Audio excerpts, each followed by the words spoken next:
자, 공번가 신분입니다. 공번가 신분인데 제가 강의는 새로 촬영을 하지 않고요. 물론 이제 판례가 바뀐 부분, 추가된 부분만 새로 강의를 촬영해서 편집할 텐데요. 자, 그것이 아니고 이론 강의 같은 경우는 예전 강의를 그대로 올리도록 하겠습니다. 다만 요 33조 본문이 개정이 있었습니다. 그래서 개정된 부분을 설명할 텐데 그것은 예전 강의를 들어도 굳이 차이가 없어요. 글자만 몇 글자 바꾼 부분인데 오히려 더 쉽게 법 개정이 좀 된 부분이라서 예전 강의를 그대로 들으셔도 될 것 같습니다. 필기하는 부분은 요 세 교절에다 카피를 하시면 됩니다. 자, 그리고요 다음 페이지를 가보면 자, 신분 종류 관련해서 이 부분을 좀 삭제를 하기 바랍니다. 이 가감적 신분에서 여기 예에서 영아 사례죄가 삭제됐잖아요. 그래서 이 부분은 삭제를 해도 됩니다. 자, 그렇게만 해서 강의를 들으시면 무리가 없을 거라 생각합니다. 자, 공범과 신분입니다. 자, 조문을 보기 전에 먼저 신분이 뭔지부터 보도록 하겠습니다. 자, 밑에 신분의 의의부터 보죠. 자, 개념을 보시면 자, 신분이란 일정한 범죄 행위와 관련된 인적 표지로서 범인의 특수한 성질, 지위, 상태를 말한다고 했어요. 자, 무슨 얘기냐? 밑에 두 번째 요소 나와 있죠. 자, 성질, 지위, 상태가 중요한 것이 아니라 그 예가 좀 중요합니다. 성별이라든지, 즉 남성, 여성, 이것이 신분입니다. 연령, 장애자인지 아닌지, 직계 존속, 그쵸? 존속을 죽이면 존속 살인죄가 되잖아요, 그쵸?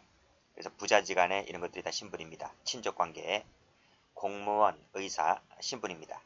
타인 사무처리자, 배임죄에서 말하는 주체, 즉 배임죄에서 말하는 신분이 되는 거죠.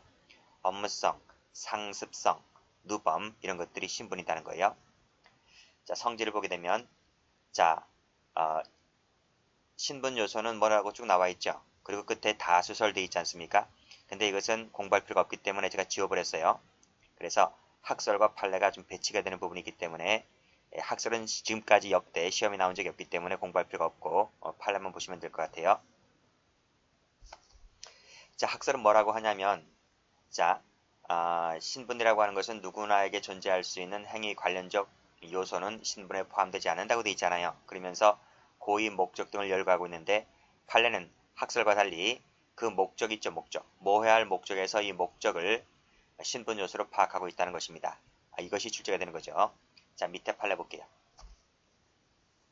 자, 1번을 보시게 되면 신분 관계라고 하는 것은 남녀의 성별, 즉 남자, 여자, 내국인, 외국인, 친족관계, 공무원 이런 것들이 신분이 있고 이것뿐만 아니라 자, 일단 동그라미 1번, 이것뿐만 아니라 밑에 동그라미 2번 널리 일정한 범죄 행위와 관련된 범인의 인적 관계인 특수한 지위나 상태 이것들도 신분이다고 하는 것입니다. 그래서 이 지위나 상태가 어디 있어요? 올라가 보시면 여기 두 번째 칸에서 지위에 관련된 예들 나와 있죠? 상태에 관련된 예들이 나와 있고 합니다. 그래서 어떤 시험 문제 가보면요. 신분관계라고 하는 것은 동그라미 1번만 되고 동그라미 2번은 안 된다. 틀렸습니다. 1번, 2번 모두 다 되는 것입니다. 자, 1번 자체만 갖고서도 출제가 많이 되었었어요. 근데 2번을 좀 봐두시기 바라요. 자, 올라가 보시면 판례는 모해 위증죄에서 이 모해할 목적을 신분을 보고 있잖아요. 자, 그것이 바로 밑에 2번입니다. 자, 152조 1항 2항에서 위증죄 조문인데 자, 여기서 말하는 모해할 목적 빨간색으로 동그라미. 자, 이것은 자, 밑에 줄 목적이 있었느냐 목적이 없었느냐에 따라서 형의 경중을 구별하고 있다. 즉 목적이 있으면 형이 중하지는 거고요. 목적이 없으면 경해지는 거죠. 자, 이때 바로 33조 단서에서 말하는 단서 일단 밑줄 그으시고 형의 경중이 있는 경우에 해당한다. 경중 밑줄 그으시고 그래서 이것을 가로열고 부진정 신분이라고 일단 필기부터 해보세요. 부진정 신분이라고 부른다. 그리고 이 2번은 뒤에서 다시 한번 설명드릴 겁니다. 됐죠? 자, 다음 종류 볼게요. 자, 신분은 크게 적극적 신분과 소극적 신분으로 나누게 되는데요. 이 적극적 신분이 지금부터 배우는 이 33조에 열거되어 있는 것이 적극적 신분이고 이 소극적 신분은 33조에 열거되어 있지 않습니다.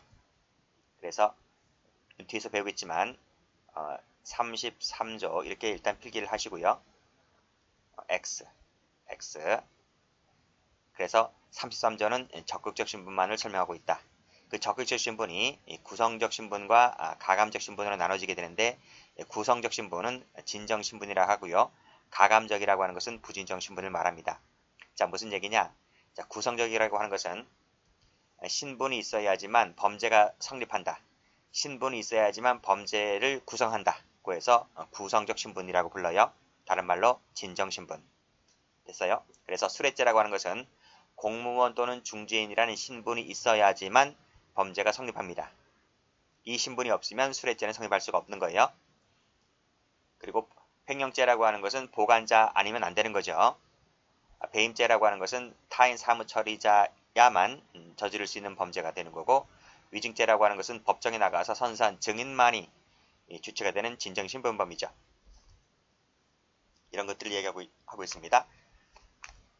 저는 이제 잠시 있다 설명할 때 이 공무원을 가지고 설명을 할 거예요. 자, 그 다음 가감적이라고 하는 것은 신분이 없어도 범죄는 성립이 가능한데, 이 신분이 있다고 하면 형이 가중되거나 감경되는 것을 부진정이라 한다. 가중, 감경, 앞글자 따서 가감적 신분 이렇게 부릅니다. 그래서 이 직계 존속 같은 경우, 즉 영아 살해죄에서 직계 존속이 영아를 죽이게 되면 형이 감경되죠. 그리고 존속 살해죄 같은 경우에는 이 직계 비속이 존속을 죽여버리면 형이 가중되죠. 그래서 직계 존속이라든지 이 직계 비속이라고 하는 것은 신분 때문에 형이 가중 감경된다고 해서 부진정 신분이라고 말하고 있는 겁니다. 저는 잠시 있다가 요 존속살해죄에서 직계 비속을 갖고 설명을 드릴 거예요. 됐죠? 그리고 업무자라든지 상습성이라든지 이런 것들이 다 가감적 신분이 되는 것입니다. 자, 됐고, 그 다음에 위법 조각적 신분이라고 하는 것은 위법성을 조각시키는 신분을 말하는 거예요. 그래서 의료법에서 말하는 의사, 변호사법에서 말하는 변호사 이런 것들이 위법 조각을 하는 신분이 되는 거고, 책임 조각하는 신분 같은 경우에는 14세 미만자라든지, 형벌 조각하는 것은 친족 상도로 해서 친족이라고 하는 것들, 이런 것들을 말하고 있습니다. 그래서 이 부분도 뒤에서 설명할 건데, 그 중에서 위법 조각적 신분에서 의사를 잘 받으시기 바랍니다. 됐죠? 자, 그러면 다시 앞으로 한번 가보서 법조문을 볼게요. 자, 33조가 나와 있죠? 33조는 두 번째 줄에 전 3조의 규정을 적용한다 해놓고 단 이렇게 돼 있죠? 앞에 끊으시기 바랍니다. 그래서 단이라고 돼 있는 그 앞에를 본문이라 그래요. 본문요. 그리고 단 이하를 단서라고 하죠. 그래서 33조는 본문과 단서로 이루어져 있습니다. 자, 먼저 본문부터 볼게요. 자, 신분 때문에 범죄가 성립한대요.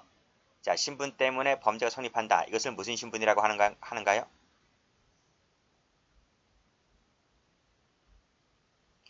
자, 33조 나와 있죠? 신분 때문에 범죄가 성립을 한다. 신분이 있어야 범죄가 성립을 한다. 무슨 신분? 진정신분을 말하는 거예요. 부진정이 아니라. 그러면 신분 관계로 인해서 성립할 범죄라고 하는 것은 진정신분을 말하고 있는 거죠. 진정신분범을 말하고 있는 거예요. 자, 이때 가공한 행위는, 자, 이 가공이라고 하는 것은 우리가 앞에서 공범을 봤잖아요. 간접정범, 공동정범, 교사범, 방조범을 봤잖아요. 이 가공이라고 하는 것은 세 가지 형태가 나올 수 있는 거예요. 공모라든지, 그 다음에 교사라든지, 이 방조라든지, 이 세 가지 형태가 나오는 거죠. 간접정범에서 그 수단이 교사 방조였잖아요. 그쵸? 그래서 공모, 교사 방조가 세 가지 형태로 가담하게 된다. 이때 신분관계 없는 자에게도, 이 신분관계 없는 자를 다른 말로 뭐라 그래요? 비신분자라 불러요. 비신분자. 됐습니까? 그 신분관계 없는 자에게도, 자 보세요. 이 도예요, 도. 그 자에게도 전 3조의 규정을 적용하겠다. 전 3조는 몇 조를 말하는 거죠? 지금 이게 33조인데? 그러면 30조에서부터 30조, 31조, 32조 이 세 개 조문을 말하게 되는 겁니다. 그 규정을 신분 없는 자에게도 적용하겠다. 자, 됐죠? 자, 그럼 다시 여기서 노트 펴볼게요. 노트를 펴보게 되면, 자, 지금 방금 봤습니다. 자, 33조 본문이라고 했습니다. 신분관계로 인해서 성립될 범죄라고 하는 것은 진정신분범을 말한다 했고, 가공했다는 것은 공모, 교사, 방조 세 가지 형태를 말한다 했고, 그때 신분 없는 자에게도, 그쵸? 자, 도 그자에게도 자, 전 3조의 규조문을 적용하겠다는 말은 30조에서부터 32조까지 적용하겠다 이런 말이. 자, 그래서 조문 다시 한번 읽어보세요. 신분으로 인하여 성립할 범죄에 비신분자가 가담을 했다는 거예요. 맞죠? 그러면 자, 밑에 그림 볼게요. 자, 이것이 신분자죠. 신분자죠? 옆에 비신분자죠. 비신분자가 신분자에게 화살표가 이렇게 돼 있잖아요. 이렇게 돼 있잖아요. 그쵸? 화살표가 이렇게 돼 있잖아요. 이렇게. 그러니까 이 말이 무슨 말이에요? 신분자가 저지르는 그 진정신분범에 비신분자가 가담을 했다고요. 가공했다는 말은 가담을 했다고요. 그러니까 비신분자가 신분자에게 공모, 교사, 방조 형태로 가담을 했다. 이 부분은 당연히 33조가 적용되겠죠. 다 읽어보시라고요. 신분 때문에 성립할 범죄에 비신분자가 가담을 했다고요. 그러니까 이것은 33조를 적용하니까 제가 동그라미를 친 겁니다. 아시겠습니까? 자, 그럼 반대로 비신분자의 범죄에 신분자가 이렇게 가담을 했어요. 위에 그림과 정반대죠. 신분자의 범죄에 비신분자가 가담을 했을 때에는 33조를 적용해야 하네요. 읽어보세요. 적용한다고 되어 있어요? 자, 다시 한번 읽어볼게요. 신분으로 인하여 성립할 범죄에 비신분자가 가담했다고요. 그러니까 신분자가 비신분자의 범죄에 가담을 했을 때는 33조 본문을 적용합니까? 안 합니까? 안 하죠. 무슨 말인지 알겠죠? 그래서 33조 본문이 적용되는 것은 1번하고 2번 중에서 1번밖에 없다는 거예요. 2번은 33조 본문을 적용하지 않습니다. 아시겠죠? 자, 그러면 제가 예를 한번 들어볼게요. 자, 지금 방금 제가 기본서에서 여기서 진정신분범 중에서 그의 수뢰죄를 가지고 제가 공무원을 가지고 사례를 든다 그랬어요. 수뢰죄가 한번 설명드려보겠습니다. 다시 교재에 와보세요. 노트 와보세요. 자, 그래서 설명드리는 예가 바로 여기 수뢰죄다. 수뢰죄. 수뢰죄를 가지고 제가 설명을 드려보겠다 이런 말입니다. 자, 보죠. 자, 여기 공무원이 있어요. 여기 신분범이잖아요. 그쵸? 신분범에서 이게 얘가 공무원이에요. 공무원이 수뢰를 하는데 비신분자가 공무원 범죄에 가담을 한다고요. 자, 볼게요. 자, 공무원 있잖아요. 그쵸? 업자가 공무원에게 뇌물을 주잖아요. 그럼 이 공무원이 업자로부터 돈을 받으면 이 사람은 공무원은 수뢰죄가 될 거 아니겠습니까? 수뢰죄가 성립을 하고 수뢰죄로 처벌을 받잖아요. 이 공무원은요. 이건 당연한 것이기 때문에 33조를 논할 필요가 없는 거예요. 33조를 배우는 이유는 이 공무원이 수뢰죄가 된다는 것을 때문에 이 33조를 배우고 있는 것이 아닙니다. 33조를 배우는 것은 공무원이 어떤 죄가 성립하고 어떤 죄로 처벌받을까를 배우는 것이 아니라 이 공무원이 아닌 자, 처. 집에서 살림살이 하는 처. 이 처가 자기 남편인 공무원이 범죄에 가담을 한단 말이에요.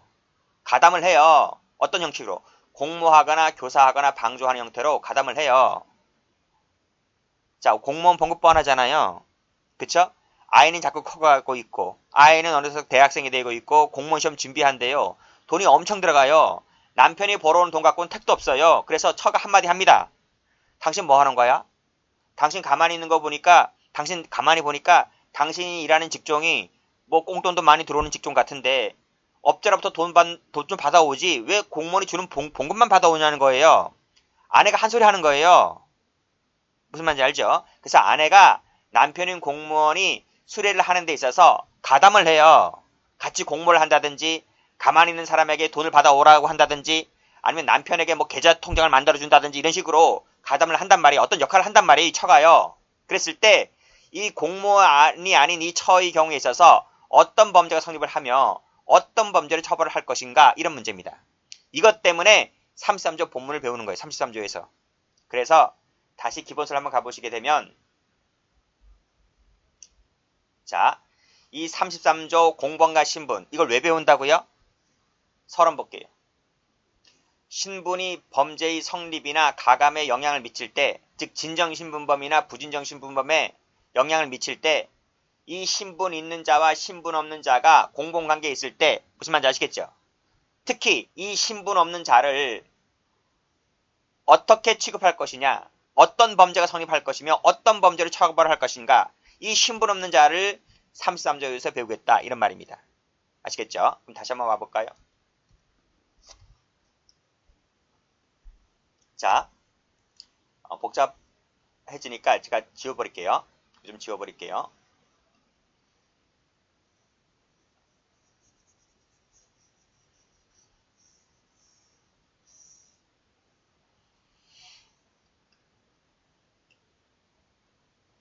자, 공무원이 업자로부터 돈을 받았습니다.